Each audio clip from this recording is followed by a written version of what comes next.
जय हिंद दोस्तों, आपका बहुत बहुत स्वागत है हमारे इस एक और नए वीडियो में। तो आज के हम वीडियो में हिंदी रिवीजन पार्ट का पार्ट नंबर 10वां लाए हैं। इससे पहले हमने और भी पार्ट बनाए हैं, जिन वीडियो का लिंक आपको इस वीडियो के डिस्क्रिप्शन में मिल जाएगा, तो वहां से जा कर के उन वीडियो को देख लीजिएगा। तो चलिए वीडियो को शुरू करते हैं। तो यहाँ से आपका पहला जो है क्वेश्चन जो है दिया हुआ है कि भैंस के आगे बीन बजावे, भैंस लागे पर गुराए, कहावत का अर्थ क्या है। यानी भैंस के आगे बीन बजाना और भैंस पगुराने लगी, इस कहावत का अर्थ क्या है। ऑप्शन में दिए गए हैं कि पागुर के लिए भैंस को घास देना, या भैंस के आगे बीन बजाना, या भैंस की खुशी के लिए बाजा बजाना, या मूर्ख के सामने गुण का वर्णन व्यर्थ है। तो मूर्ख के सामने गुण का वर्णन व्यर्थ है, इसी को हम कहते हैं भैंस के आगे बीन बजाने। कहावत बीन बजावे भैंस लगे पगुराए। यानी आप मूर्ख लोग को कुछ भी ज्ञान की बातें या अच्छी बातें बताएंगे तो अपने ही धुन में रहते हैं, वह आपकी बात नहीं सुनते हैं। तो यहीं पर दिया गया है कि मूर्ख के सामने गुण का वर्णन व्यर्थ है, यानी उन पर कोई काम नहीं करता। अगला प्रश्न देखें तो यहाँ पर अगला प्रश्न दिया गया है कि नाच न जाने आंगन टेढ़ा, कहावत का सही अर्थ है। यानी नाचन न जाने तो आंगन टेढ़ा। हम लोग अपने देहात के भाषा में कहते हैं कि नाचे न आवे तो आंगन में टेढ़। इस कहावत का अर्थ क्या है। ऑप्शन में दिए गए हैं नाच न आना, या अपना सब छोड़ दूसरे का ऐब देखना, या आंगन का कारीगर, या नाचने में कुशल। तो अपना ऐब छोड़ दूसरे का ऐब देखना, यानी अपने को खुद नहीं आ रहा है और कह रहे हैं कि यही गलत है। अपने को नहीं आ रहा है कोई भी चीज़ और हम कह रहे हैं कि ये गलत है, अपनी मनमानी कर रहे हैं, उसी को हम कहते हैं कि नाचन न जाने तो आंगन टेढ़ा। Option number B right answer है। अगला प्रश्न यहाँ पर दिया गया है कि किस विषय को विशेष रूप से जानने वाले के लिए एक शब्द है। यानी किसी विषय को विशेष रूप से जानने वाले के लिए एक शब्द क्या है। ऑप्शन में दिए गए हैं वैष्णव है, या विशेषज्ञ है, या तर्क सम्मत है, या कुशाग्र बुद्धि है। तो इसे हम कहते हैं विशेषज्ञ। किसी विशेष को विशेष रूप से जानने वाले के लिए हम कहते हैं विशेषज्ञ। विशेषज्ञ का अर्थ होता है किसी विशेष चीज़ के बारे में पूरी जानकारी उनके पास होती है, उन्हें हम विशेषज्ञ कहते हैं। Option number B right answer है। अगला प्रश्न यहाँ पर दिया गया है कि विरकित का विपरीतार्थक है। यानी विरकित का विपरीतार्थक क्या है। रंकित, या अवैतनिक, या आसक्ति, या संरक्षित। तो विरकित का विपरीतार्थक है आसक्तित, जो ऑप्शन नंबर सी में दिया हुआ है। अगला प्रश्न देखें तो यहाँ पर अगला प्रश्न दिया गया है कि छोटा ऊ और बड़ा ऊ के उच्चारण स्थान कहाँ है। यानी छोटा ऊ और बड़ा ऊ का उच्चारण स्थान कहाँ पर है। कंठ में, या मूर्धा में, या ओठ में, या दंत में। तो छोटा ऊ और बड़ा ऊ का जो उच्चारण स्थान है वो है दंत में, जो ऑप्शन नंबर डी में दिया हुआ है दंत। अगला प्रश्न देखें तो यहाँ पर अगला प्रश्न दिया गया है कि यशोधरा का संधि विच्छेद होगा। यानी यशोधरा का संधि विच्छेद क्या होगा। तो यशोधरा का होता है यश, यहाँ पर यशोधरा लिखा है तो यशोधरा का होगा यश, यहाँ पर अ नहीं होगा। यशोधरा का होता है इस प्रकार से, पहले यस होगा और फिर इसके बाद डबल बिंदु, फिर उसके बाद धरा, यस 2 पॉइंट और फिर उसके बाद धरा। तो इसका सही आंसर है ऑप्शन नंबर सी, यस प्लस धरा। अगला प्रश्न यहाँ पर दिया गया है, यहाँ पर अगला प्रश्न दिया गया है कि चतुर्भुज में कौन सा समास है, यानी चतुर्भुज में कौन सा समास है, अव्ययीभाव है या कर्मधारय है या तत्पुरुष है या दिग्गु। तो चतुर्भुज में संख्या का बोध हो रहा है, यानी यह एक प्रकार का दिग्गु समास है। Option number D right answer है।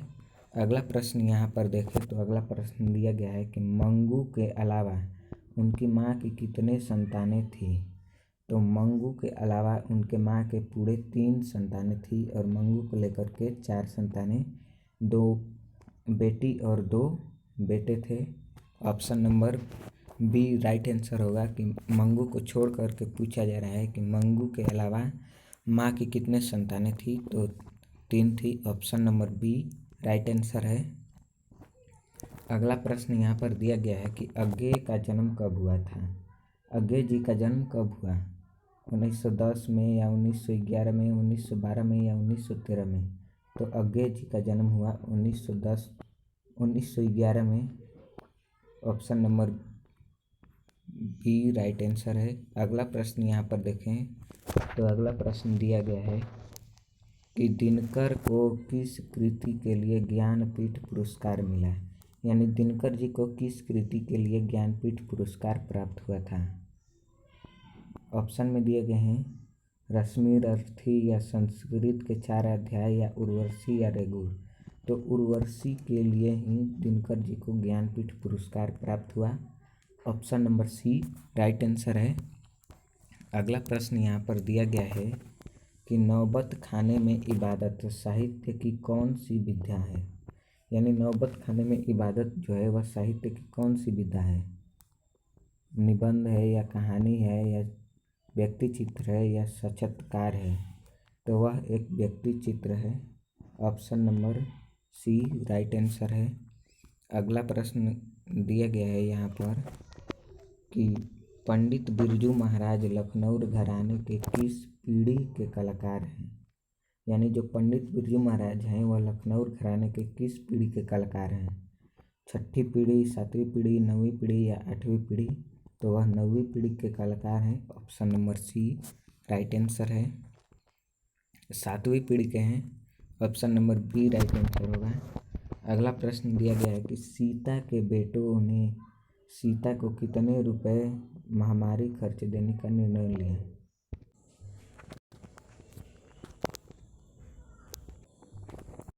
तो सीता के बेटों ने सीता के माहवारी खर्च यानी 1 महीने में पूरे 50 रुपये देने की बात किए थे, 50 रुपये। Option number A right answer है। अगला प्रश्न यहाँ पर देखें तो अगला प्रश्न दिया गया है कि उत्तर से नागरी लिपि के लेख कब से मिलने लगे, 8वीं सदी से या 6ठी से या 9वीं से या 4थी से। तो उत्तर भारत में नागरी लिपि के लेख जो है 4थी सदी से मिलने लगे, जो ऑप्शन नंबर डी में दिया गया है 4थी सदी। अगला प्रश्न देखें तो यहाँ पर अगला प्रश्न दिया गया है कि बहादुर पर कितने रुपए चोरी के इल्ज़ाम लगा था, यानी बहादुर पर जो है कितने रुपए चोरी के इल्ज़ाम लगा था, 10 रुपये या 11 रुपये, 12 रुपये या 13 रुपये। तो इसका सही आंसर है 11 रुपये। आपको यह कमेंट करना है कि बहादुर पर 11 रुपये की चोरी किन लोगों ने लगाया था। आपको यह कमेंट करना है कि 11 रुपये की चोरी बहादुर को किन लोगों ने लगाया था। अगला प्रश्न चलिए देखते हैं। तो अगला प्रश्न यहाँ पर दिया गया है कि भारत माता कविता में भारत का कैसा चित्र प्रस्तुत किया गया है, यानी भारत माता में भारत का कैसा चित्र प्रस्तुत किया गया है, आदर्श या काल्पनिक या यथार्थस्य या इनमें से कोई नहीं। तो यथार्थस्य जो है चित्र प्रस्तुत किया गया है भारत का। Option number C right answer है। अगला प्रश्न यहाँ पर दिया गया है कि जाति असीमताएं की दृष्टि से इतिहास का सबसे प्रवाह कैसा है। यानी जातीय असमानता के दृष्टि से इतिहास का प्रवाह कैसा है। विंछनीय या अविंछनीय या अविंछनीय विंछनीय दोनों या इनमें से कोई नहीं। तो जातीय स्मृति के दृष्टि से जो इतिहास का प्रवाह है वह विंछनीय और अविंछनीय दोनों है। Option number C right answer है। अगला प्रश्न यहाँ पर दिया गया है कि प्रत्यय का संधि विच्छेद है। यानी प्रत्यय का संधि विच्छेद कौन कौन सा होता है। तो प्रत्यय का जब हम संधि विच्छेद करेंगे तो प्रत्यय जो है वह प्रति प्लस अ से मिलकर बना है। प्रत्यय जो है प्रति प्लस अ से मिलकर बना है, जो ऑप्शन नंबर बी में दिया हुआ है, प्रति प्लस अ। अगला प्रश्न यहाँ पर दिया गया है कि देवेश का सही संधि विच्छेद है। तो देवेश का संधि विच्छेद जो है वह देवेश का जब हम करेंगे तो देव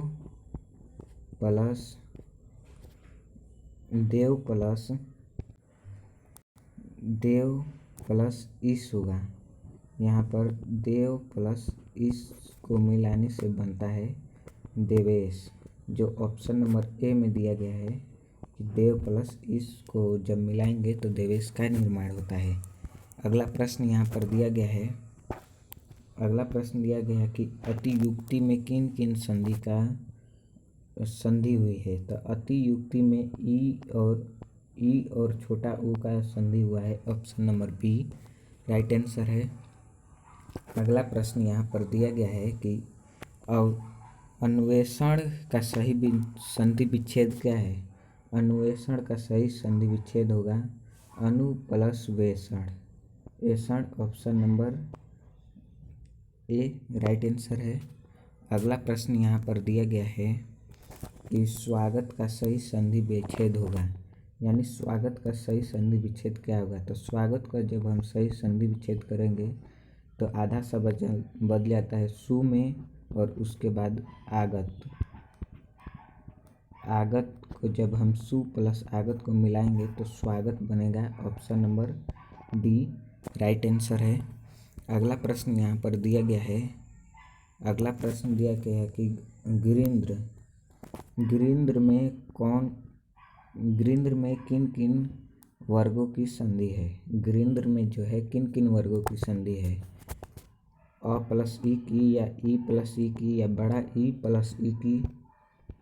तो जब हम गिरिंद्र लिखते हैं तो गिरि प्लस इंद्र लिखते हैं, यानी छोटा वाला दोनों ई होगा। Option number B right answer है। अगला प्रश्न यहाँ पर दिया गया है कि नयन का सही संधि विच्छेद होगा। नयन का सही संधि विच्छेद होता है ने प्लस आयन। Option number C right answer है। अगला प्रश्न यहाँ पर दिया गया है कि खिचड़ी कैसा शब्द है। यानी खिचड़ी कैसा शब्द है, तत्सम है या तद्भव है या देशज है या विदेशज। तो खिचड़ी एक देशज शब्द है। Option number C right answer है। अगला प्रश्न यहाँ पर दिया गया है कि खेत किस प्रकार के शब्द हैं। खेत जो है देशज हैं या विदेशज या तत्सम या तद्भव। तो खेत भी देशज हैं। Option number A right answer है। अगला प्रश्न यहाँ पर दिया गया है कि ठोस किस प्रकार का शब्द है। ठोस जो है देशज है विदेशज है या तत्सम है या तद्भव है।